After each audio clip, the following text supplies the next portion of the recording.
দেখুন, কোনো জিনিস কিনতে আমরা যখন কোনো দোকানে যাই, সেটা হতে পারে কোনো টপিক্যাল মলম বা কোনো ক্রিম, যেটা আমরা সচরাচর কিন্তু কিনেই থাকি।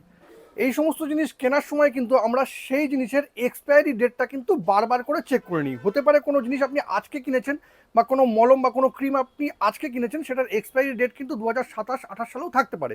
সেটা কিন্তু আমরা অবশ্যই চেক করি। কিন্তু প্রবলেম হলো, আমরা যে জিনিসটা চেক করি না সেটা হচ্ছে প্রোডাক্টের শেলফ লাইফ। এই শেলফ লাইফ কিন্তু পাশেই একটা ছবির আকারে, চিহ্ন আকারে কিন্তু থাকে। আমি স্ক্রিনে কিন্তু দেখিয়ে দিচ্ছি সেটা। কোনো প্রোডাক্ট যখন আপনি কিনবেন, তখন কিন্তু এক্সপায়ারি ডেটটা দেখার সাথে সাথে সেটার কিন্তু শেলফ লাইফটাও আপনাকে দেখে নিতে হবে। সেটা কিন্তু এইভাবে যেরকম স্ক্রিনে দেওয়া আছে, সেই স্ক্রিন অনুযায়ী কিন্তু কোথাও 3M, কোথাও 6M, কোথাও 12M এরকম করে লেখা থাকে।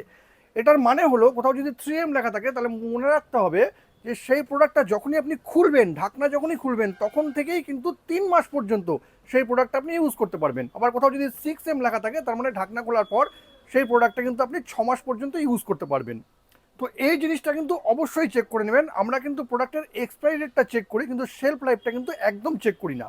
আর শেলফ লাইফটা চেক করি না বলেই কিন্তু অনেক সময় কি হয়, কোনো ক্রিম আমরা নিয়ে এসে যখন মুখে মাখি, তখন হয়তো বাড়িতে সেটা পড়ে থাকে।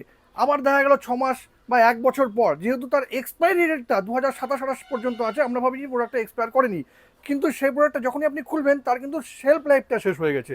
সেই প্রোডাক্টটি যখন আমরা মুখে মাখি, বা কোনো টপিক্যাল ক্রিম যখন আমরা হাতে পায়ে লাগাই, সেখানে কিন্তু স্ক্রিনে র্যাশ হয়ে যেতে পারে বা আপনার কোনো ক্ষতি হয়ে যেতে পারে। সুতরাং এখন থেকে কিন্তু এক্সপায়ারি ডেটের সাথে সাথে প্রোডাক্টের শেলফ লাইফটাও একবার অবশ্যই দেখে নেবেন প্রোডাক্ট কেনার আগে। আর ভিডিওটি যদি ইনফরমেটিভ হয়, তবে কিন্তু অবশ্যই শেয়ার করবেন।